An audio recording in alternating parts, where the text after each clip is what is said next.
There's a new batch of fall merch now available from White Centipede Noise. Black hoodies, red earth crewnecks, and t-shirts in red, blue, pink, and camo. All printed on high-quality, 100% organic Stanley Stella garments. They are now available to pre-order for the fall season at whitecentipedenoise.com. Pre-orders are open until October 7th. These will not be printed in overrun, so order now to secure your size. Hello and welcome to White Centipede Noise Podcast, the show by and for noise maniacs. I'm Oscar Brummel, and today my guest will be Manuel Pereira of the label Narcolepsia out of Portugal. Manuel is one of my first international noise contacts and friends.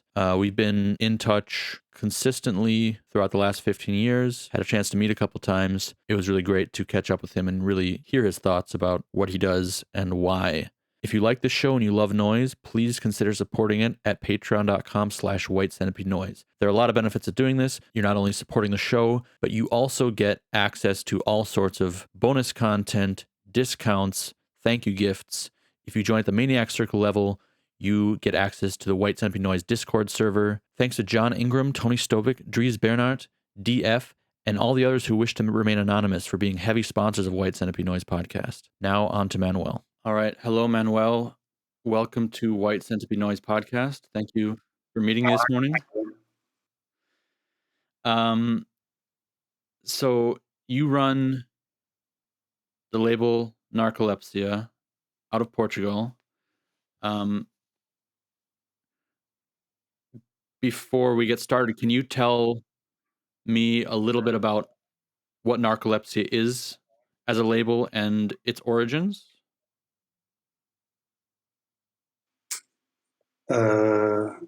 Well, it started as the original idea was to do, since I don't have any project of myself, it has always been like I try to do a personal display of what were my interests in noise at the time. So it shows an evolution that is more or less my personal evolution, not really strictly like that, because my listening habits and my listening interest may not be like totally up to what I'm releasing, of course, but that was the idea. I don't really know when I started. I don't. These things happen as they go, right? I didn't really have that goal when I started defined, but that is.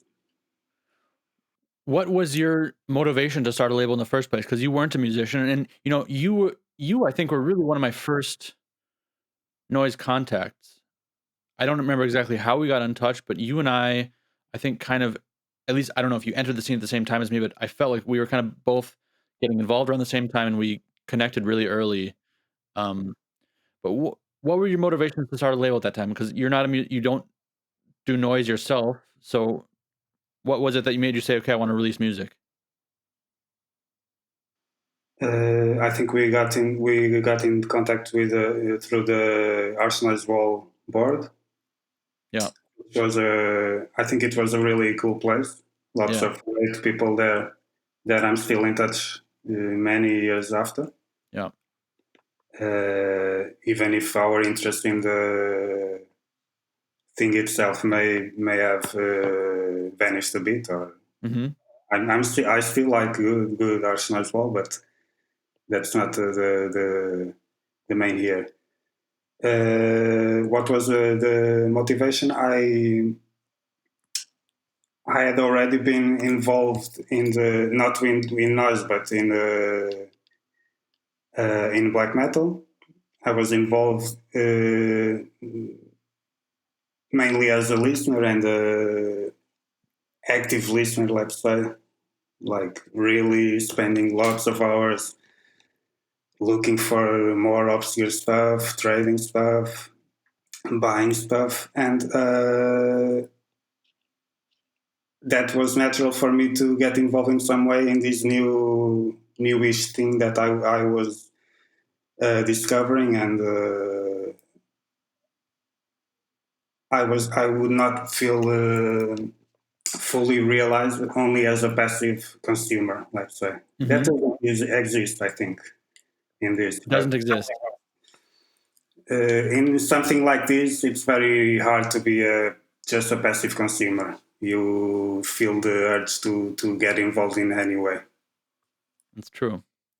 Yeah, that message board was really great. I mean, that was also at a time where Harsh Noise Wall had just kind of started to define itself as something different, and a lot of people, a lot of really great artists, and were still on board with it. So you had like a lot of people in there that are well known in general harsh noise. Still today, not doing harsh noise well, but you had a lot of, I won't say any names, but it's a really active place, but really kind of still a small focused group.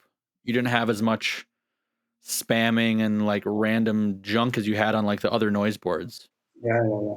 Whereas I feel like that genre has maybe developed into something where it's really kind of separate and it's become something else. But that was a nice moment when it was still, you know, these sort of rules had kind of come out and everyone's like, no movement, blah, blah, blah. But you still had people that were coming to it from a very harsh noise background. Whereas Yeah, a lot of times harsh noise wall artists now are people who follow it don't really have much interest or experience with harsh noise as a whole genre, you know? They come, I feel, straight to this harsh noise wall static thing from somewhere completely different. I don't know. yeah. I don't follow it anymore at that level, so but I have that. It's like a gimmick. They don't have the background. Back then, you were just approaching arsenals as long blocks of massive sound. Right. It wasn't like an It feels like a joke thing, like Like a maybe. meme. I don't know. It's back then. It was like I wasn't that, and I'm still not that knowledgeable about like Japanese noise and stuff like that. That it was the first harsh noise that I got in contact with because it was the well-known names that got a bit out of the. If you were an outsider, those were like Merzba or whatever. Right. I felt much more identified with that approach. Yeah. But we had like I don't know, like Taskmaster per night time, stuff like that. That is not harsh noise wall, if by the means by the standards that it got to define itself later, but it's like massive harsh noise. Yeah. And then from then, I got to discover a lot of other good stuff. Yeah, definitely. And so what is the purpose, in your opinion, of of an underground label, and what should be its goals and responsibilities in your mind?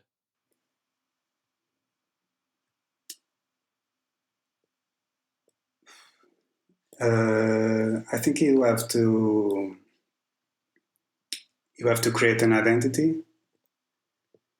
Um, I try to create an identity, but at the same time, I avoid to impose that. Like I try to be as invisible as possible, but my selection, my approach to, first of all, my selection of artists, the people I deal with, should reflect that identity. And then we have to. There are, I think, these are like unwritten rules that you have to be underground. Relies on certain codes that I don't really don't know, or I don't need to specify much of it. But if you talk to an outsider people, like a regular guy, about some of the stuff, like trading or stuff like that, or sending things at advance and trusting people to return stuff. Things as simple as that. If you talk to a regular guy, that will be very alien to him. So I try to as possible as much as I can to act the way I learned to do things, and I hopefully I do it in a correct way, honest way. It's interesting that you say that, because it seems, a lot of these things about, underground ethics or guidelines, they are kind of alien to people, but at the same time, they're really just based on some sort of utopian common sense, I think. Like, that's the amazing thing about, I think, interacting and doing business, so to speak, within the underground, is that it is really expected 100%, and everyone, I mean, not everyone, people break it, get kind of chastised, hopefully, but it's really just expected that you act totally proper, ethically, the way you would be kind of raised as a child, to say, like your mother might say, okay, you share, you you be fair, you give the people what they deserve, you don't lie, you don't cheat, you don't, you know, try to compete and get above people. That's really, those are kind of like they're like very basic kind of like, I don't know, Christian societal, I mean, I don't want to say Christian, but like kind of like they're the kind of the basic blocks of like what you would teach a child on how to play with their friends. And that's kind of how the underground operates. That's kind of what underground ethics are, I feel. And then Yeah, when it comes to like, normal business, that you're all these things that exist in like a I guess a capitalist marketplace that dictate the things, you have to kind of reject those, where it's like someone making their own shirts might be willing, oh, if you can make the shirt for $1 and sell it for 30, that's a good thing. Like you're being smart, but it's kind of like in the underground, and that kind of, you're being exploitative. For example, that's a I guess that's a way to put it, is just like that kind of really basic code of ethics is expected. It's kind of like it's kind of like just simple codes of basic decency and yeah, fairness and honesty that are like the things that you're expected to follow. yeah. In the regular world of business, it's quite the opposite. They teach you. I had while I did a master in publishing studies. That was totally useless for my for my life, other than learning things, which I guess it's enough.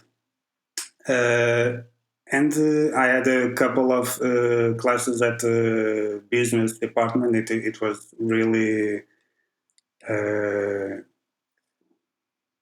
like totally the opposite of. And I was trying to some introduce some topics that are close to our practice, and they were like that. They don't even know, or for them that is not like, what are you talking about, trading and Yeah. Yeah. It's interesting. It's crazy. I think that's something that's the most valuable thing, I think, about yeah, underground. I think so. Without that, it wouldn't survive this little universe we're immersed in. Yeah, exactly. That's right. Um, what guides you when you decide what you release? Because you work with a quite diverse body of artists over the years. It's kind of evolved, and you seem like, to me, you kind of release whatever you want, and you've also been ahead of the curve on a lot of popular artists. For example, you released like Linecraft, I feel, a couple years before Yeah, he 2017, I think. 2000 when? 17, I don't know. Yeah. Yeah, much prior to Is it hospital releases or Tesco or. right? How did you get in touch with Linecraft, for example? This episode of White Centipede Noise Podcast is brought to you by Sinkhole Entertainment. Sinkhole Entertainment presents Spate, Dog Mono album, a follow-up to 2021's Neuter disc on the Robert Fuchs label. Dog Mono is a poetry of body sonics and binary cognitive diminishment, a music brightly colored in its edge and slantwise motion. Misguided ego dissolution joins an attitude of aggrandizement, all along a side street, whilst at times a common structure is rendered unlikely. We cast a shadow on clarity. A phlegmatic album for which harsh is the metaphor through. Digipack CD with booklet. Find it at sinkholeentertainment.bigcartel.com or in a distro near you. This episode of White Centipede Noise Podcast is brought to you by Front Range Noise Fest. Front Range Noise Fest is a 3-day event taking place in Denver, Colorado, October 28th through the 30th. The weekend hosts local and national acts such as Bore, Many Blessings, Compactor, Scuzz Nun, Maltreatment, Rush Falconer, and more. Single and 3-day passes can be purchased at frontrangenoise.brownpapertickets.com. How did you get in touch with Linecraft, for example? I think Aldo from Nil by Mouth had already released the tape. Mm-hmm. I think so. And I found it very unique. I still find Linecraft one of the most unique artists right now. With its very old school industrial approach, but it's very unique, very personal, and very Japanese, but not. It is Japanese, but it doesn't follow the. It doesn't follow the local thing in many ways, but it's also not like some of the Lost Vessel stuff, for example, which were very directly influenced by like old school European stuff mainly. Right.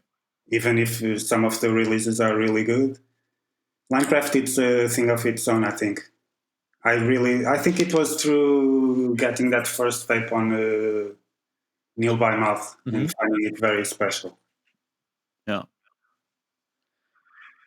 And then what's your process for kind of choosing other artists? I mean, you kind of described it's your personal taste, but what other sort of decisions go into deciding which artists you release? I usually have to...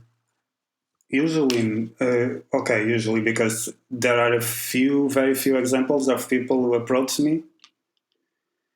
Like I try to do not getting demos or stuff like that, because I would be even if I say it, sometimes I've get random submissions of like stuff that people saying I love your label, and I'm totally sure they didn't even check it, because they're submitting something that has nothing to do. But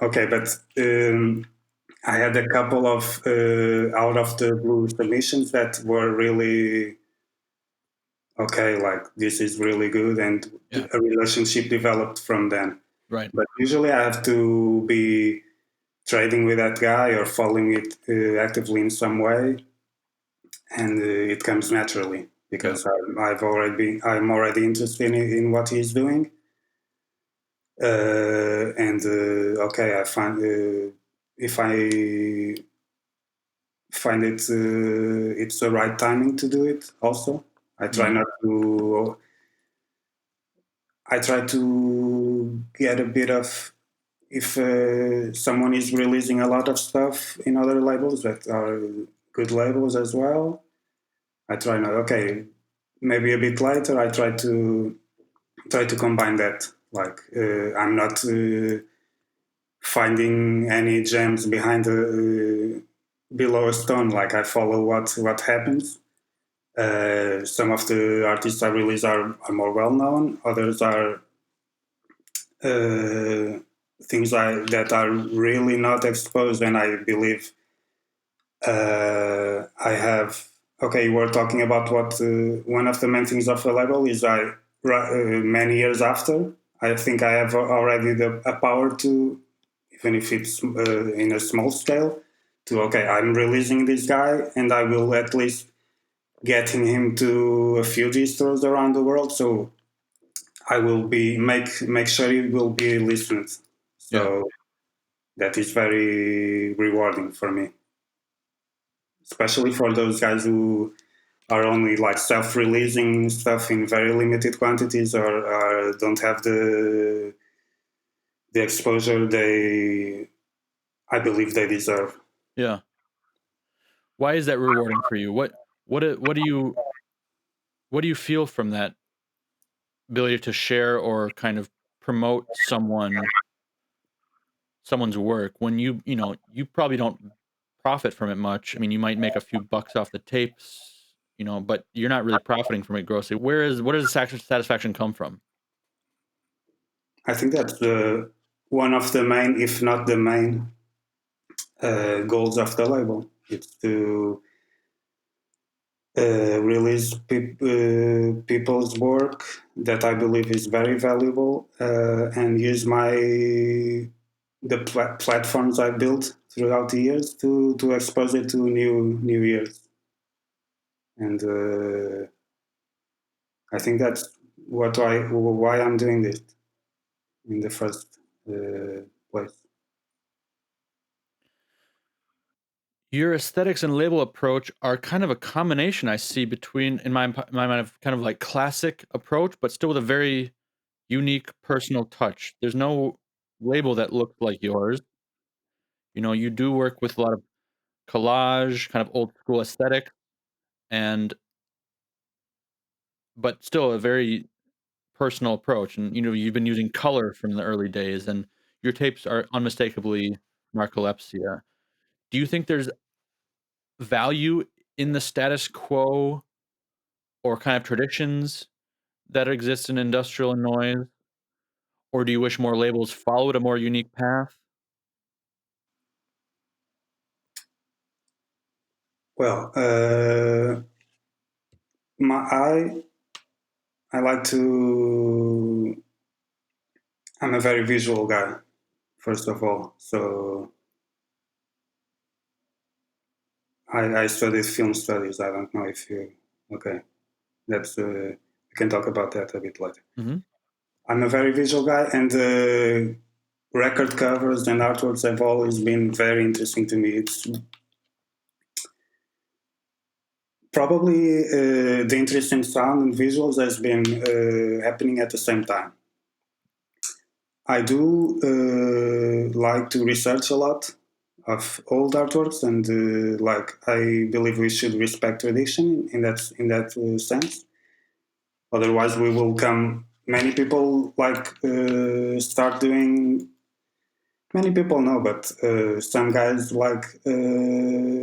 if you don't know the past, you will probably trying to do thinking you're doing something very unique and you're not. So it's important to know where you come from, but apply. There are others. Try not to look retro in the way that I don't like it. Retro. In the way that it's like a gimmick of the Yeah. past, like recycling the past with. You can feel it. You can. You're just like looking at the aesthetics from the past and like recycling it to a new. You're not infusing them with your own, and it can still be very classic. Like some of the stuff I do, it's very very classic and still very classic. But I try to have a bit of my own visual approach, even though from the last few years on, I have been giving a lot of more freedom to the artist to do. If I'm familiar with the aesthetics of the artist, and I think it will fit in. If you compare, I was very much more strict back then because Sure. I'm not sure why I wanted to. I was very interested to create a very firm visual identity, and I'm a bit more relaxed on that right now. But I still believe it fits in a weird way. Everything a weird puzzle. Yeah, definitely. That's also something I've developed across the the history of White Centipede Noise. I really at the beginning liked this label aesthetic, and I was really strict about me doing all the artwork. But more and more, I want the release, the artwork to complement the artist, Yeah. and it also fit with the label. But I really like this idea of it. I want it to look like the artist's sound. I want it to work with their sound, and I'm less into the whole batch label look. Where every several tapes, because I feel like the individuality of the artist then gets lost in some sense. Like when 5 or 6 tapes come out from a label and they all have very, very similar design and layout, I think in some sense I blur over what each artist is doing individually. And I Yeah, think Narcolepsia, even with your releases that have a very consistent aesthetic, I think that you seem to really approach each one quite individually with the yeah. artwork and the collage. I don't like to. I don't. I'm not saying it's a wrong approach, but that like batch aesthetic, like okay, it may work on a collectible level, like you want to get all like, Yeah. but I try to. I talk to the artist. I'm not imposing my. I may I'm not imposing my perception of my visual perception of what the sound is, but it's always on communication with the artist. But Yeah. yeah, I try to it should be narcolepsy, and it should also be very much the artist himself. Yeah. Absolutely. I remember working with you on the Wince tape that you did, and you found the perfect image, I think. Yeah. Um, what what are your thoughts on the current noise scene? That's a really open-ended question, but like what is your assessment of the current situation and how things are communicated, like how things are marketed, the kind of music that's coming out? Are there things about the current state of the scene that you really are excited about or believe in, or are there certain things that turn you off? I believe there is a lot of great music being done. Really, in terms of quantity and quality, lots of good stuff happening. In terms of communication and marketing, that's a bit of a problem, but I'm not sure if I think it's a personal problem more than anything. My problem with it, like I recently had to like shut down social media at least for a bit because not only it doesn't have to do with only with the noise, but I was like you're scrolling and you're trying to find interesting stuff and you're being invaded with sponsored content, like half of it's random sponsored content, and Yeah. it's a bit weird that you're sharing we were talking about that utopian world of authenticity back then a bit ago, and you're sharing it with the exact opposite of it. It's a bit weird. Uh, it will probably affect me, but at least for now, it was I had to do it for a bit. But I think it is inevitable for the people who are there to use those tools at our advantage, right? Um, it's weird because you will anyway you will get affected by it. The communication will get affected by that, by the rhythm of it, by the it affects your focus, your communication. Like uh, it's all very too easy, I think. Like there have been examples where people are too. I'm not sure if we should call it lazy, but writing an email, it's like a huge amount of work. Yeah. Get in touch and asking like, how can I get it? Yeah. If you don't have like a click button, and I understand. I use it myself in sometimes, but I try to avoid it. It's very anonymous. Like Yeah. I've always been into, like, we are not only doing economical transactions here. Of course, we are promoting a product, selling a product. We're not.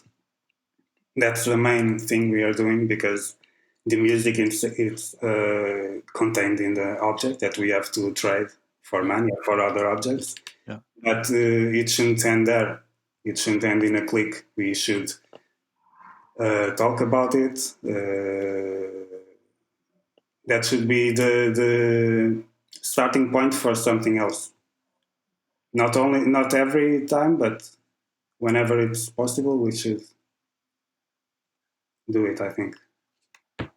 Do you think the increase of connectivity and social media, etc., has correlated with a decrease in serious engagement in music or art or in communication with others? Uh,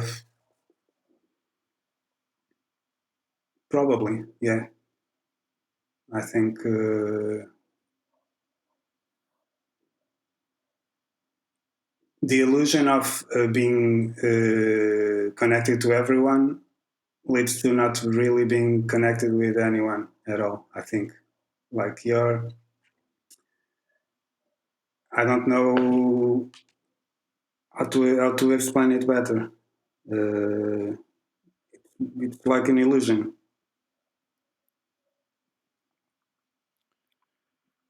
How important for you when you release things is like reception from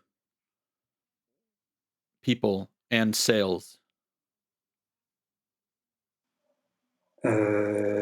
In which ways can you explain better?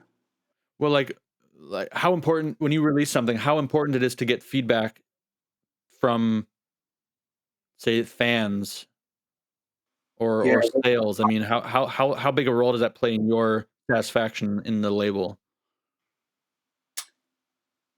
uh, that's very important, I think. But it's very. It doesn't happen much. But I think that's common to everyone. The relationship ends with a transaction. We feel we are in a bubble. Like even more. Like I'm in Portugal. I don't have.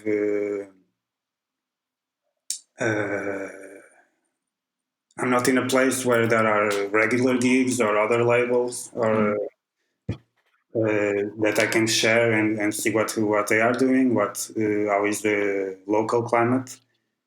So I'm very isolated. My work is very. I'm connected to a network, but it's a global network that's happening exclusively through internet, or almost. But so when we release, we spend a lot of time working on releases with the artist. We are planning everything. We release it like you get a week of orders and small comments. Uh, Icons, not, and then it ends, and you may have a small review on a board, a review later on a publication, uh, but it ends, and you don't really get to know how it was received, what people thought of it.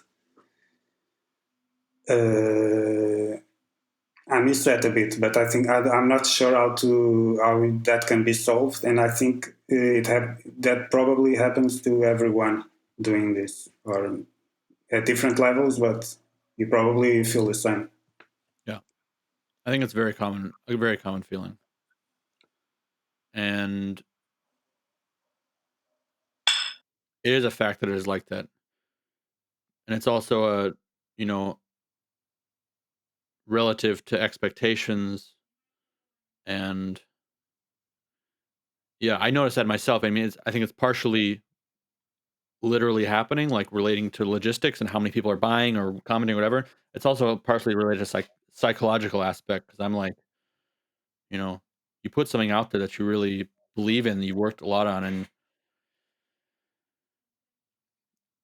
people are pretty tight-lipped. It's hard to get enough, because that's really, I mean, I don't know, that's a big part of what makes it worth it, is hearing that it makes an impact on people. And it's hard to get enough of that. I mean, it's like, I think for some people, it's also really important to realize the scene is so small sometimes that when you count how many people actually are responding or writing you or writing a comment somewhere, it's still very small. I mean, we're talking like fingers on the hand, you know, maybe two hands. If you're like really, if you've done a lot, it's like two hands. It's like, you know, and that can always, I think that's maybe an inherent like post release depression that I think a lot of people have experienced.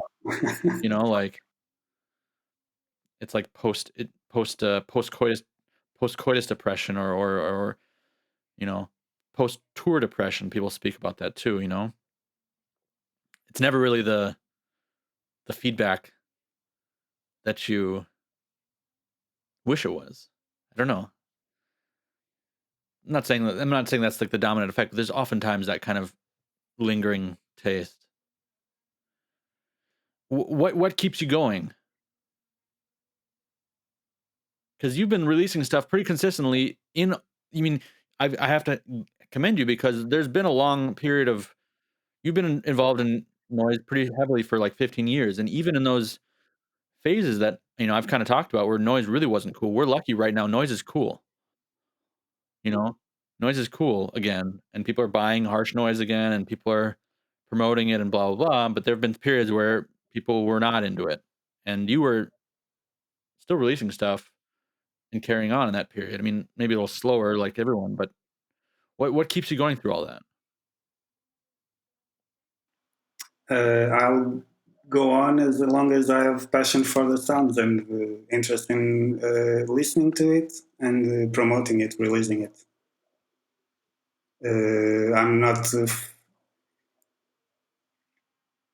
I'm not immune to the trends. Let's say I'm not using trends as a negative term here. Like I know what's happening, Yeah, but I try to approach it from my point of view, from my personal interest. So as long as I have passion and money, I'll go on. I'll try to go on, even if slowing a bit. That's already in the plans. But I don't see myself not doing anything related to this. Only yeah. if it becomes totally undoable. You mentioned having money. Um, can you talk a little bit about the economics of releasing DIY music? How that works out? Does it require a lot of investment up front? Maybe for people who don't really know how releasing music on physical format works. Uh, yeah. Well, there have been periods of more activity and periods of less activity. That all gets to do with available money, probably at the time. But I'm not getting into to details here, but I've always tried to find a way to keep doing it. I think that's underground is finding a way. It's finding a solution. Yeah. But yeah, it can be. We can talk about some. At least for my scale, it's very serious investment that I have to at least recover. Yeah. You have to be very organized. I think that's. You can't ignore it. You can't. It's like it's the. It's not the. We were talking about an idealistic vision of this, and then Yeah. of course we have to. We are producing something. We are selling a product, sending it abroad. That must be. Otherwise, it won't last. Yeah. Yeah. If And you it have costs serious money. And prices are always constantly going up, especially recently. I mean, it costs serious money to do it. yeah. It's turning. CDs are good right now to do. Tapes are stupidly. It's also becoming a trend. So outside of this circle, so Yeah. vinyl it's absurd, um, but we'll find a way. Yeah. What do you think might be the future of physical formats as things get more expensive and logistics become more difficult? Uh, yeah, you talked about that in the previous interviews, and I've been thinking about it. Either you release less and apply a more strict. I'm talking from the artist point of view. Sure. You apply a more strict quality control, let's say, uh,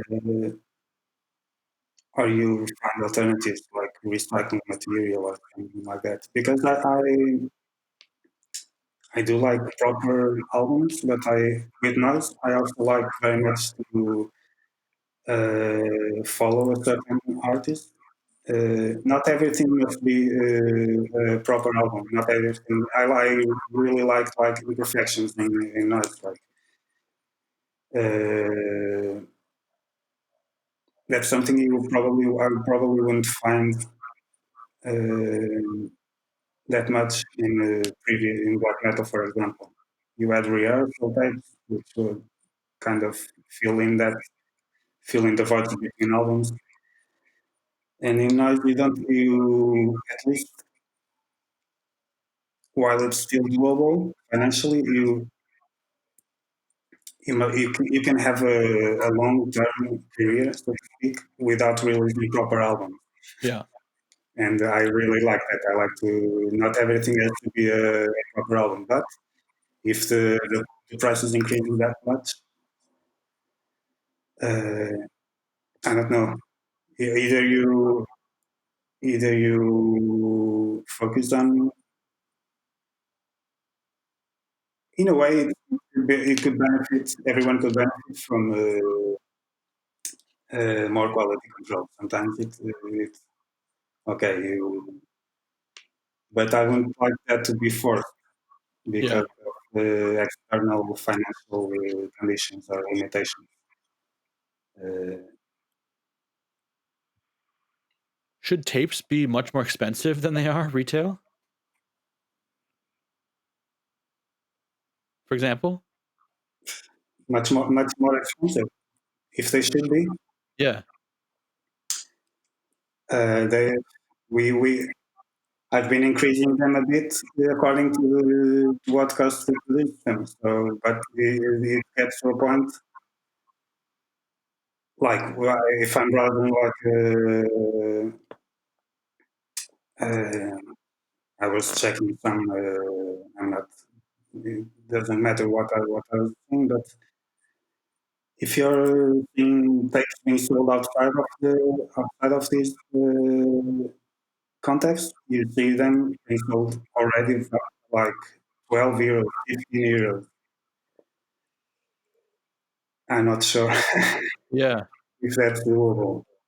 Even 10, Yeah. like 10, it's like 10 for 10 euros. It must be a really good you have to have invested a lot in the quality of the thing you are doing.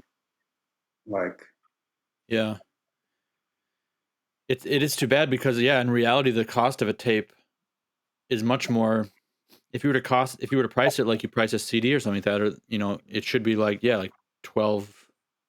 yeah, yeah, probably these are, But people won't. I mean, it's like, but who's people are tapes have always been a nice format for producing large quantities of stuff, and like you said, like this kind of in between album stuff, which is really important. I mean, I've kind of talked about yeah, like more quality control, less releases, but yeah, of course those ideas and smaller releases are really important to noise, and the ability to have a lot of releases out there is like a really important and nice part of it. So I mean, tapes were always the best format for that, but they're almost the same amount to produce as a CD.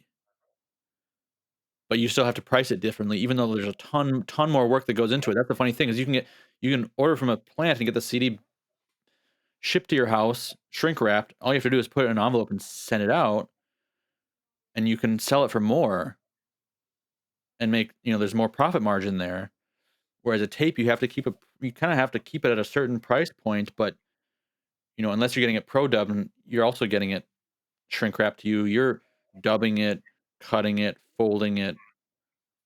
It's so much more work that goes into it, and then at the end of the day, it has to be like, 9, for a while it was, I remember when tapes were 6 to 7, and now it's kind of like 8 or 9 is kind of normal, but realistically it should be like 12 or 15, like just if you actually like logically calculated the amount of work and stuff like that. So they have a different role, but I think that's another good example of an object that is like has more meaning than its economic value, hmm. you know? They're symbolic of that will to get something out, to release music and that culture surrounding it rather than just a product. Yeah, yeah, of course. It shouldn't be only limited to being a product. It must realistically it's a product, but it's more than that. But the problem probably is that CDs are priced higher than they should. It's not the opposite, maybe. Sorry, say it again? CDs are probably priced higher than they should, according to the producing cost nowadays. So, but how are you reducing it? You are not reducing it alone. People have expectations that CDs should be between 11 and 13, let's say. Uh, that's what, if you're selling it for, it's hard to change it alone, but it's not only tapes that should be a bit higher price, but CDs probably should be, we should price it according to how it costs to produce. But it's difficult because you have expectations that come from a time when tapes were super cheap. Even 7 inches was a very underground format. Nowadays it's undoable. It's like, it's impossible. And they are really, it's a really sad because especially for noise, 7 inches I think are real good. I love the format and like it's a small for harsh noise. It or power electronics. You can create like Yeah, definitely. But it's totally yeah, I mean, it's just yeah, it's very interesting how the simple economics of industries outside of our what we do dictates so much about how things get done. Like, the cost of rubber, the cost of whatever, the cost of fuel dictate whether or not a 7-inch costs $9 to make or, you know, 3. And, at the end of the day, what we should be I mean, at the end of the day, there should be more it'd be great if there were more money there to be spent on the artist, you know? Which I think is one interesting someone brought up an interesting point about Bandcamp, I think on the Scream and Writhe forum, it was Bill from Housepig. He mentioned like he likes buying stuff on Bandcamp these days because Of course, Bandcamp takes their cut, but then the money he's spending on a release is going mostly into the artist's pocket. When you buy a tape, that money, hardly any of that is going to the artist, the person who created its pocket, or the label even. Most of that money is going into the pressing plant, all the material costs and things like that just to make it. And then, the creator, the ideas, the artist behind it, there's really not, that's not being paid with the money. The money's going into the materials, literally the materials. So I think that's an interesting case to make for kind of more digital or whatever formats or you know that the creator, the idea is actually able to reap some of the material benefits from it. You Yeah, know, the price is just going up and up and up, and we're just kind of keeping the margin lower and lower and lower and lower, so we can pay the 7-inch, for example. Like the 7 inches I've released on White Centipede Noise were like priced at cost basically, just because I had to, because they're so expensive, because they were cool, they're important things to make, but that just makes no sense, that every person who spends $10 on it or whatever, $12 on it, they're just giving it to the pressing plant.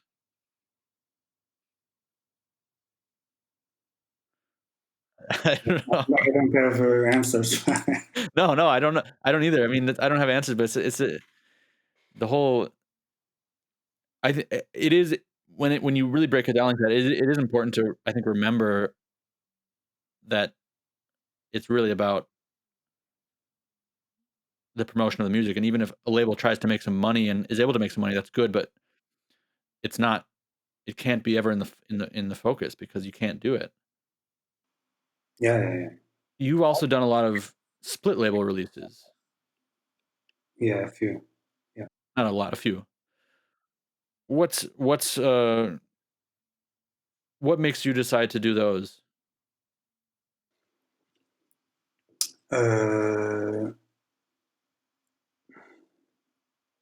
Mostly, I'm presented with an ongoing project, or the artist already has an idea of, or already has someone. Either I'm approached by another label and the artist, or the artist approaches me and we think about a common friend who also would be willing to participate. And it allows for, I've done a few, there are a few people who I do it more or less regularly. And if you split, for example, if someone approaches me to do a CD, like, it's very doable. Yeah. Between 2 or 3 levels, it's okay. Let's do it. Yeah. It allows, for example, to I'm doing I think I told you, it should be out very soon, the Caroline K LP reissue. Right. I'm Yep. doing it with Old Captain and 4IB. Yep. If I was to do it alone, I wouldn't be able to. It's Right. like super expensive for my scale. Sure. So it either allows for something that wouldn't be, for example, Romain Perrault has approached me a few times with CDs that, like, if I'm doing it with between 3 labels, I'm not worried with getting a return. I know it will pay itself easily, and I can release stuff that. Projects that are not that visible, that I can do it without. It's okay, let's do it. Yeah. Either that or doing a bigger stuff like the LP I mentioned that I Yeah. will never be able to do alone. Yeah. So it's a very pragmatic view of doing it. It can be a solution for example, the the LP, I agreed with for IB that it covers a certain area for distribution. I cover another. So we have a new vinyl pressing plant in Portugal very recently. So Cool. can be a good solution for that. It's a very pragmatic approach to doing things, I think. Yeah. Very also ethically, we are cooperating to make things happen. So Yeah. I like that as well. Yeah. I think that is a good idea in the future. Maybe also that, I think US and European label splits is a very good idea, and will be probably more into the future, just in terms of shipping costs. I think that is one solution that people are already using, but probably will become more important in the near future. Um, w- why do you think some labels remain underrated or underappreciated, where others get a lot of hype and attention, like, very quickly?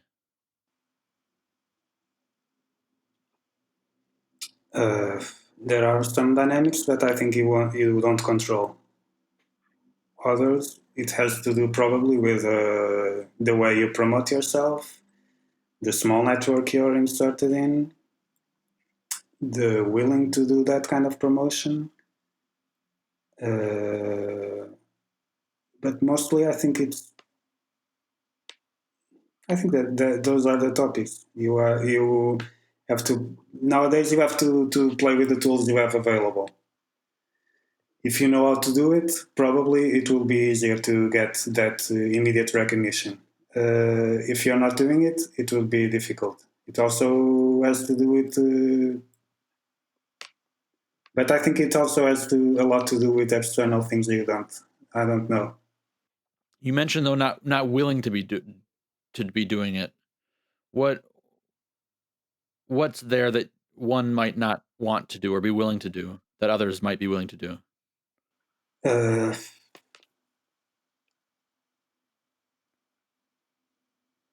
well, if you're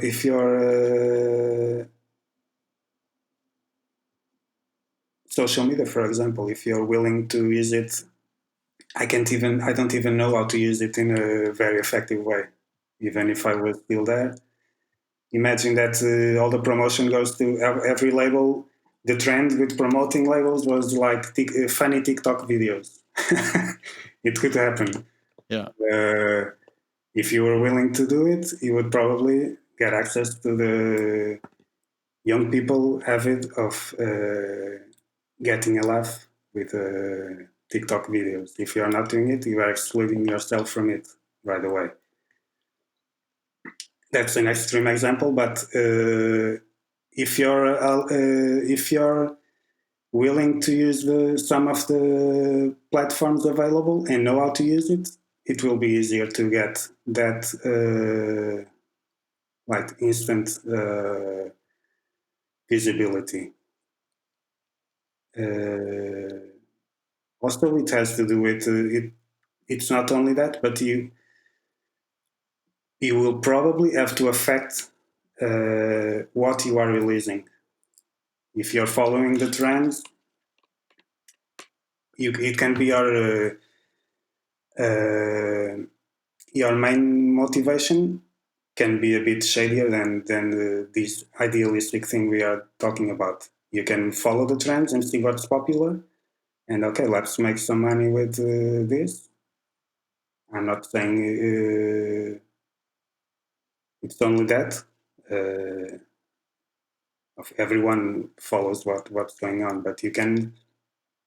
I think it's not that difficult to adapt yourself to practice that allows you to get that very immediate recognition.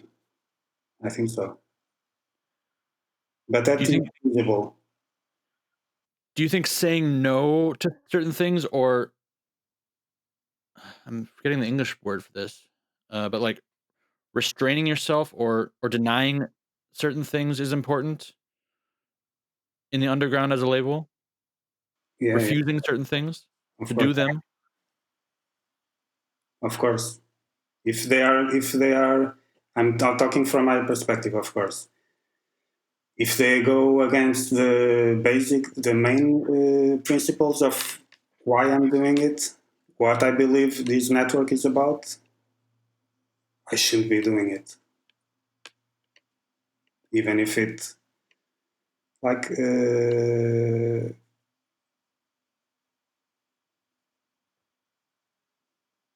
I shouldn't be doing it. I wouldn't be doing it, yeah. I'm not, I'm talking about a bit in the air here, but. No, I mean, I am too. It just kind of occurred to me. I'm ranting a lot in this one, I guess. Or I'm kind of coming to some conclusions that I guess I already knew, but like maybe that's like the key. Those are the key elements of like underground ethics or underground culture. The combination of this kind of like utopian sharing honesty and like the willingness to refuse to do certain things, like refusal and limiting yourself plus honesty. That's Maybe, I don't know, yeah, I think so. because that refusal I think is a hugely important thing that needs, I mean, that everyone does, I think, but I think maybe needs to be also like more consciously thought about. Refusing something is, I think, the basics for many of these underground dynamics. And then you know what you don't want to do. Then you will have to think in common about what you want to do, how to do it in a different way. Is that a very remote by finding the essence of what you're doing? I think it always starts with refusing something. Like you have, you live in a context that's dictated by principles that you don't agree with and that are totally the opposite of what you believe in. So you are trying to create something in this tiny bubble that allows you to do things differently and do it with other people who feel the same about it. I think that's an important first step that should dictate, that you should always have that in mind. Should a label be strategic? Depends on how you're using the term. Every label has to be strategic unless you have like a big bag of money that you can put in a black hole. In that sense, you have to apply a strategy to what you want to do and how to get there. If you're doing it purely out of financial gains over current trends or something like that, that kind of shadier strategy, I'm not saying what anyone can do or not, but I don't find it very underground, I think. But I'm not too sure what in which way you were using the term. I don't know. It just generally, I think that's, I mean, I think of course strategy is important for everything you do in life. I mean, you have to think of some sort of strategy, but I think that's also, yeah, I think that's also a noble trait sometimes, is like going against strategy, you know, doing a release that is maybe against strategic goals, like putting something, and I mean, putting something out that's like, okay, this isn't popular. No one knows what this is. It's going to cost me a lot of money. I probably won't make it back, but despite all that, and maybe because of all that, this is what I'm deciding to release. Yeah. I love those kind of efforts, like seemingly absurd project that you will do it anyway. That's very. You may. There are a few things that one can be can use strategy for that anyway. You can get some return in a release that you know will do better to invest in a something that will be a money drain, but you will do it anyway because it's great and you want to do it, and it's very. I feel very fond of it. Definitely. I really respect that always. That's something I always respect, and I try to do it too. It's like when I have the chance to do it, and when that's in question, the answer should always be, I think, like, yes, like, if it's possible. I mean, sometimes it's really not possible, but like, I think the best answer to those situations is yes. And I think when we talked one time when I visited you in Lisboa like a few years ago when we met, you said something about that. Like you had some like you were like, 'cause you know what? You were also on the fucking cutting edge of CDs. Yeah. I You was were. making CDs and no one can. Exactly. That's another thing. I really I'm trying to really just commend you as a label because I really respect how you've done things throughout the years, and I really respect that you have done it that way, and I've always felt like stayed really true to that ethos. And you've been releasing CDs 5 years before they got popular. And I remember when I met you, you were like, "Yeah, I'm doing another CD. It's you know, CDs sell terribly, no one buys them, but I believe in it, and it's cool shit, and I'm doing it." And a couple years later, CDs just took off, and everyone's like, "The CD's back, the CD's back," and everyone's writing to do CDs. But you've been on that, and you've been holding it down, and committed to that. I think just committing to that project is really really respectable. And networking and getting your stuff out there to people. You get yourself out to distros, and that's really important. I think people underestimate the importance of that too, is just spreading releases out and getting them into places where people can buy them, and like actually distributing them, not just selling them, but Yeah. distributing them, getting them out to places where they can be found, outside of the big cartel Instagram pipeline. That's essential. Yeah. Well, the first issue came out very naturally. I'm not. I've always been a fan of those kind of underground publications, but the first issue came out very naturally. So I don't think I had this in mind very rationally defined. But what I tried to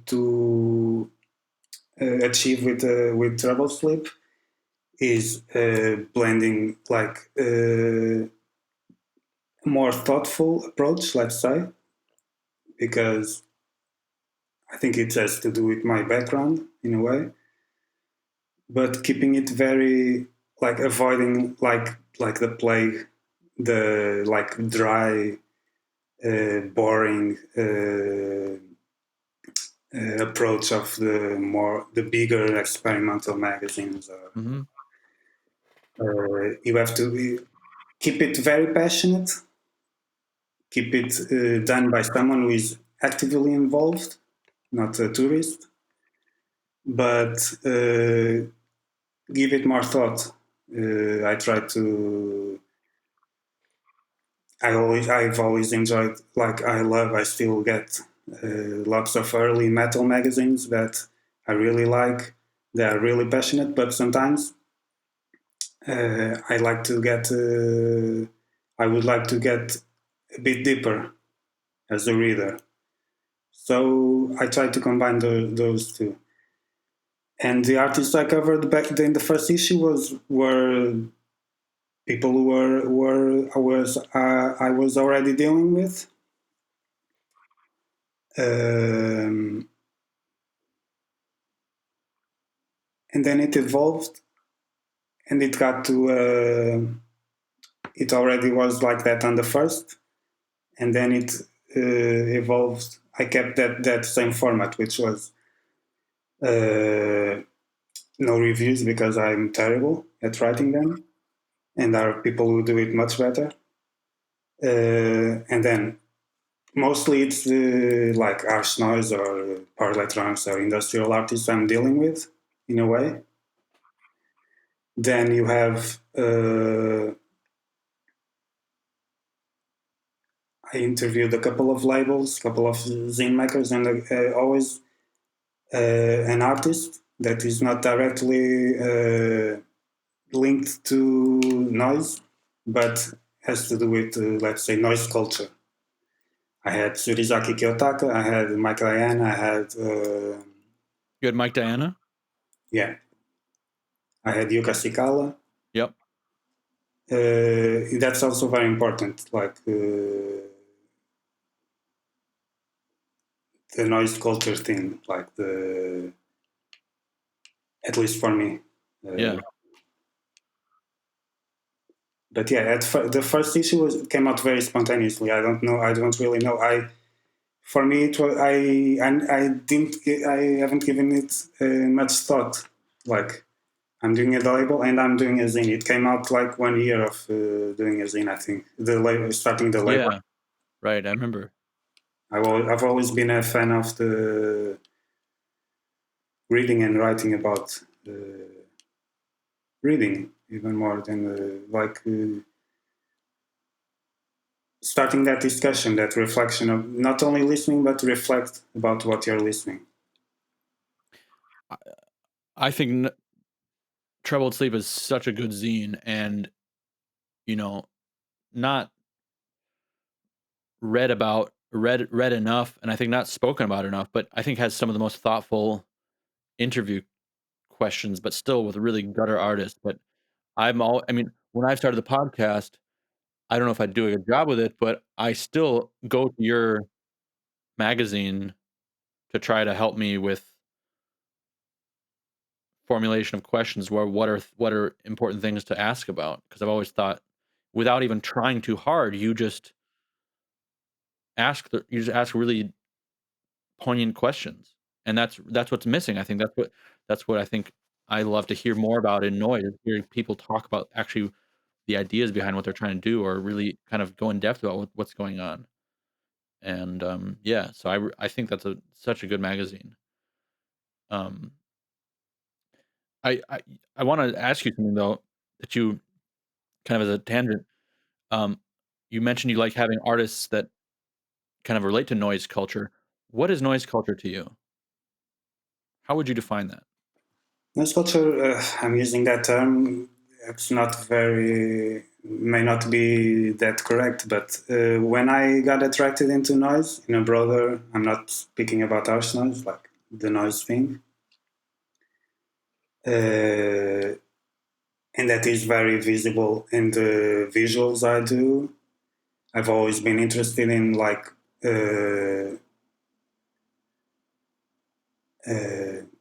sex and death, let's say. Those topics are like very remote and very, have always been used. So that is to say that those topics of interest are prior to me discovering noise. I probably found noise resonated with me, not only because of that, but that was also important. I'm not saying like noise can be that. One of the beauties of noise is that it can be whatever it wants to be. But when I discovered it, it was probably through being already interested in some of the extreme margins of culture, from books to film to whatever. So that kind of that has always resonated with me in the and it can be very the approaches to it are infinite. So Yeah, I'm not saying it everything must be White House tape or everything has to be. There are many. These topics are human nature. We are like these topics resonate very deeply with very remotely with human nature. for sure. The approaches can be like you can still be very unique. You can still be very yourself and owe in a way to that tradition. But the noise culture, I think it's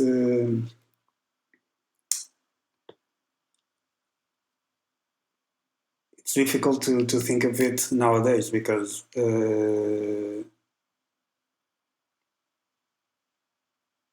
that the level of I don't know. It's also it's something that is related to a certain time. I think in a way. Do you think it's changing? Do you think noise culture is changing? The thing we are talking about here as noise culture, yes, but I'm not sure if it's changing. Of course, if noise changes, the culture surrounding it changes, and I'm not. I'm approaching it in the way that those were the topics of interest when I discovered noise, and they were already my not everyone. So I'm not even the noise culture term we're using. It's not really. It's a way of putting it. It's not. Sure. Noise can be everything. That was my influence because of my background. Yeah. But I do wonder. I mean, I do kind of adhere to this idea that noise can be anything. But I do also feel like there maybe are some inherent qualities to it or inherent connections. You know, like I said, I've been kind of on this kick of arguing that noise can be much more than maybe what it is often presented as. But I think at the same token, there are probably certain psychological elements that are related to it and certain that are not. I don't know what they are, but I mean, I'm just, I think that's an interesting topic to explore further is what are the inherent qualities of noise beyond just sound, what are the inherent things it does to our brains when we hear it? Yeah, I've been thinking about it. I think it's as you know, I'm very much into underground film as well, Mm. and there are some filmmakers or film currents that I find very similar process to when I'm seeing it to the way I feel or my brain reacts when I'm approaching noise. Let's say something very obvious names like Peter Tchaikovsky or Stan Brakhage or stuff like that. Hmm. The or some people work with found footage film or people work with the film itself, the Yeah. degradation of film itself, or people who work with structure, like Kurt Kren, for example, or those kind of approaches.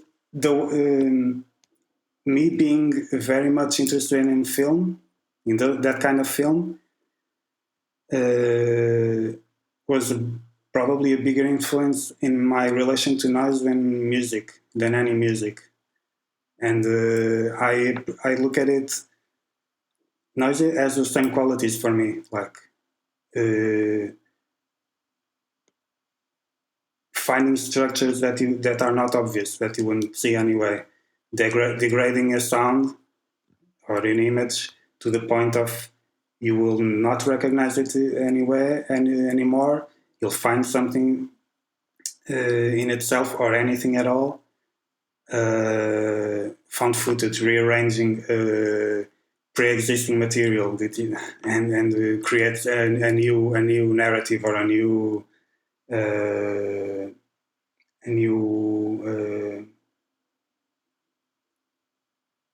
it cannot be, it mustn't be a narrative, but a new format. Yeah. Mm-hmm. That is to say that film is very important to me, echoing that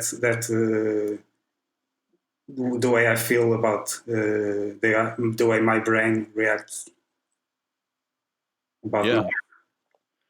noise. What is your background in film before getting into noise? I mean, you mentioned that you have some background in film studies, and I know you've recommended lots of films to me. You know, I know you're a big film, but what is your actual background in that world?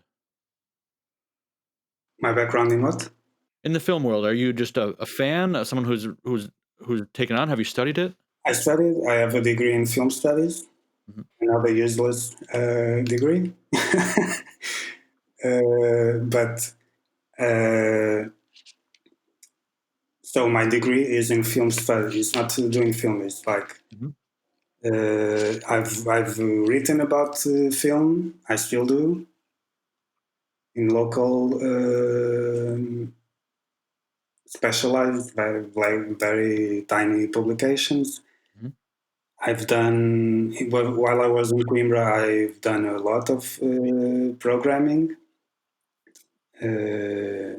like in abandoned movie theaters. Like it was a very active period and very rewarding period.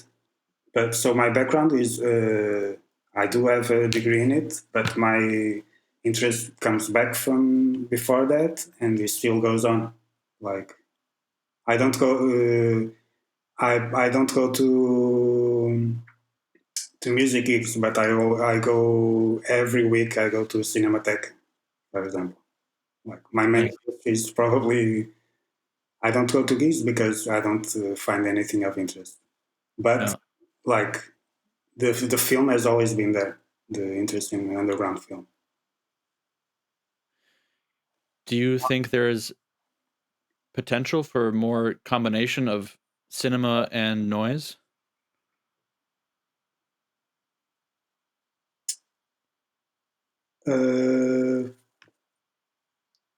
If it's done the right way, usually I don't like it.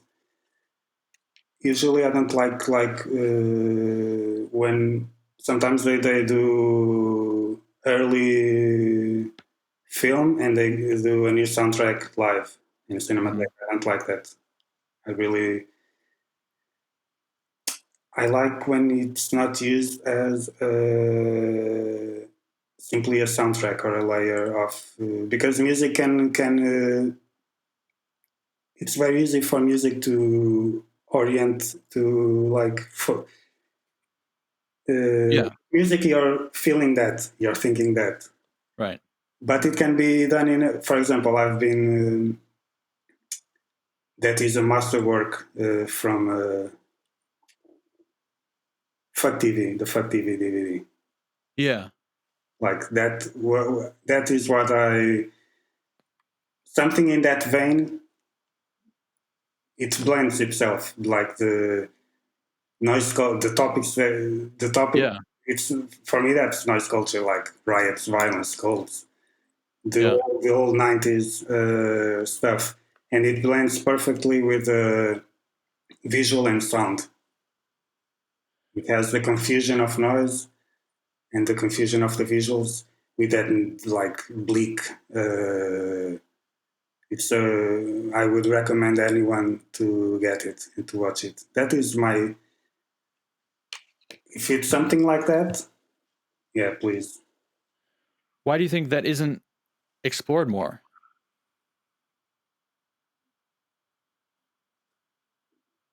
I mean, just I see what you're saying for sure about a film with a music score, but I'm just saying the combination of these forms of sound and image, very basically, is I feel maybe under. It's not seen so often. Why do you think that might be? I don't know. It's easier to do now, and it was done very naive sometimes, very primitive sometimes. In the 90s, you have the I'm thinking about the Macrocephalus Compost, the Old Europa Cafe VHS Mhm. series, which has like um, that kind of videos, for example, and it was more difficult to do it back then, and they are some of the results are interesting. Nowadays, it's much easier to do. Yeah, it should be more explored. Could be, could be at least could be an option. I don't know why it's not. I'm not sure. Yeah, I mean it's interesting because there are so many legendary VHS and even DVDs in industrial noise culture, which I mean a lot of times it's just concert documentation or something like that, but it does extend into video art and sound art, blended with video art, and at least from my impression, that's kind of dropped off now that there's the internet where you could actually disseminate and share that very easily. There's technology which could make that very easy to do, but I'm not aware of much of that happening. I don't know either. Yuka Sikala, for example, has some stuff that could That's fit in true. that. And Andy Bolus and Roman Yeah, yeah, made of course. something else as well. I mean, it exists. I'm not saying it doesn't. It exists. It exists. But it's definitely. I think it's a very interesting thing. And Sam McKinley has you know choreographed one of his pieces and shot it. There are examples out there for sure, but it's yeah. I think it's something that'd be interesting to see more of. Yeah, I agree. Um, you also have a certain interest in like noisecore and extreme metal, Yeah, yeah. particularly from South America, right? Mhm. Can you talk a little bit about that? Yeah. Noisecore and South American black death metal. South America, the kind of stuff I like, it's so extreme that it's almost like noisecore. So, but noisecore for me, it's like the. I was never that much into punk because I thought like the premises of punk really didn't. Um, there were some premises, and then you would hear the result, and the result was oftentimes like pop rock. Yeah, Then okay, now as far as the logical conclusion of DIY and not being able to play and not being able to record and get in yeah, and do something very violent and South American because I had since I'm Portuguese I got the Brazilian scene is a gold mine both for noisecore and very extreme black death. So being Portuguese, I was able to get in touch with some other people, especially Cristiano from Necrobutcher. He's a really everyone should. He's a really great guy and a pioneer of all that kind of stuff. And that's always been my metal interest is predates my noise interest, and it still goes on. But I got bored of most of the stuff, and that really, for me, is the most passionate still is like you can't find it. It's a real deal, and I even now and then I still release, and I'm doing a tape soon, for example, of early reissue of early Peru noisecore. Cool. On Narcolepsia, No, it's on the side label. which is Post Discos. say it again. Post Discos, records from the pit in Portuguese. I have it with a friend and with Ines. It's like, since we are three, it's like a place to throw our money into the garbage. We don't have to. It's very tiny, but like we don't. I don't even like to sell it. It's to try to give in through the true noise score, the non-commercial. It's a funny thing to do to clean my mind a bit after. Like narcolepsy is a very different approach and much more demanding. And then I release a noise score now and then to clean my mind. That's awesome. Can you tell me your top 5 noise releases of all time? Yeah, I have. You have a list? Yeah. I'm limiting myself to stuff I have around. Mm-hmm. This could change, as with anyone else. It could change from week to. Sure. Most of my stuff is in Coimbra, so I'm limiting myself to some stuff I have around.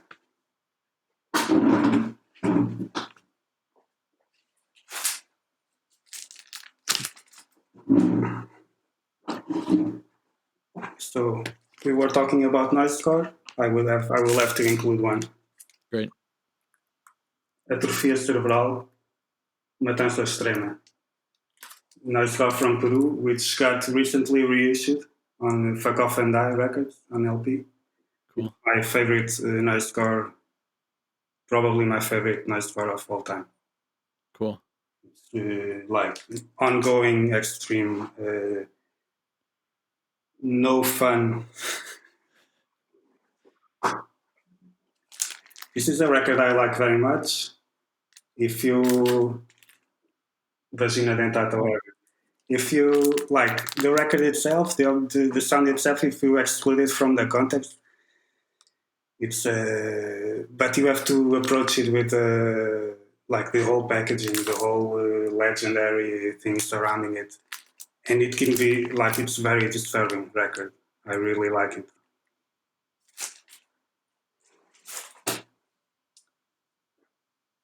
I had to include a compilation which was very formative for me.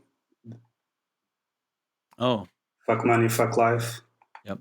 The Swedish scene is from this period was a huge influence. Still is. Yeah. I had to include something from Italy. Nice. Murder Corporation, The New Crimes, the 10th CD reissue. Very violent, very.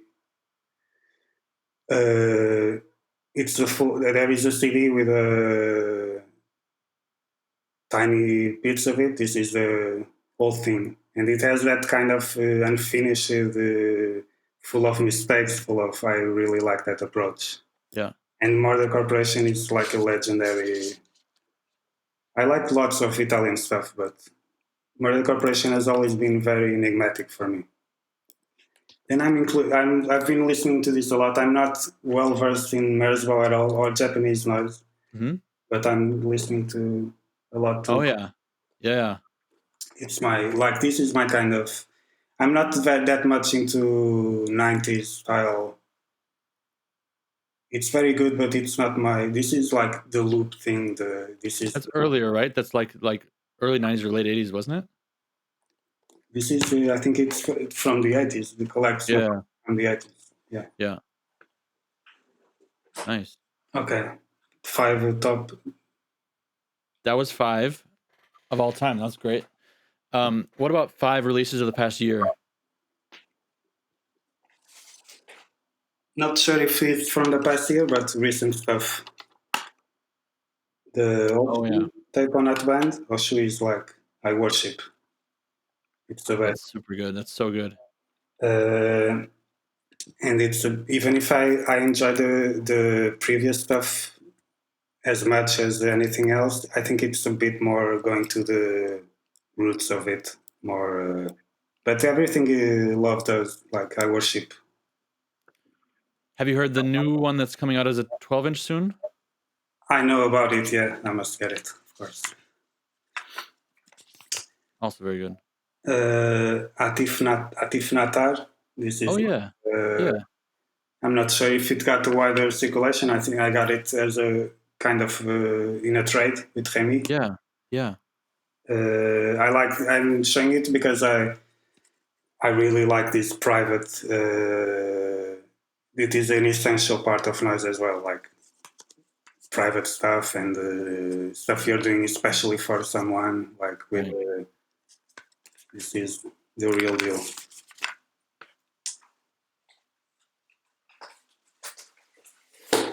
This is Barnum. That's very good. You got some stuff from. I got it from Vivian. It's a very old contact as well. Yep. I've done many noisecore releases with him on Underground Pollution, and I really like Vivian and what he does, and this is very good. And It's really good. I have that. Very underappreciated stuff. Francis Campbell has a lot of good stuff right now. More people should be listening to it. This is a very beautiful edition of Peter Cherkassky soundtracks.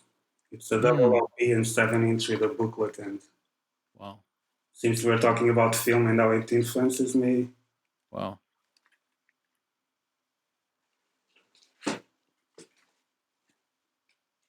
And this is a very. I was very into this record. Andreas Hirsch Row. Oh. It's like a field recording of a Dutch rowing team. Very monolithic, repetitive. It's not noise itself, but I'm not showing strictly. Sure. It can be noise. It's like very relaxing and it's a great record if you're into that kind of stuff. That's very interesting. I think that's it. That's 5. So what's coming up on Narcolepsia? What are you working on now? I have lots of stuff coming out soon. I have the tape batch you're doing. Yep, I'm doubling for Manuel, a really excellent batch, which I've been taking a super long time on, but I'm really in the last like 2 days of doing it finally. So I have those tapes. I have an unclean 7-inch lathe cut. Wow. I have the Caroline K LP reissue also. I have a Feca Love with the Government Alpha collaboration CD on the Portland plant. Then I have a few, not that few, but a few other tapes. I'm not saying every name, but sure. a few pending tapes that some of them have been taking a while, but I'm working on that as well. Then my main, bigger project for next year is a Primitive Isolation Tactics CD. I already got it from Taylor. I really like his project, and I saw many projects getting a CD treatment, and I was like, why doesn't Taylor get? So I proposed it to him, and it's an excellent one. Cool. I think that's it, and then I'm probably slowing down a bit, but I'm keeping doing it as long as I can. What do you see happening in the noise scene in the next 5 years?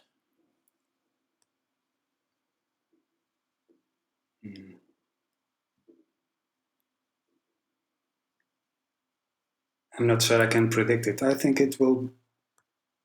I'm not sure I can predict it. Probably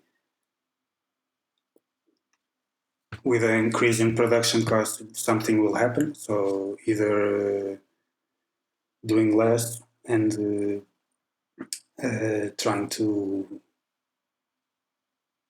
focus more on proper albums or proper focus on more of a quality control, or using recycled materials to overcome that.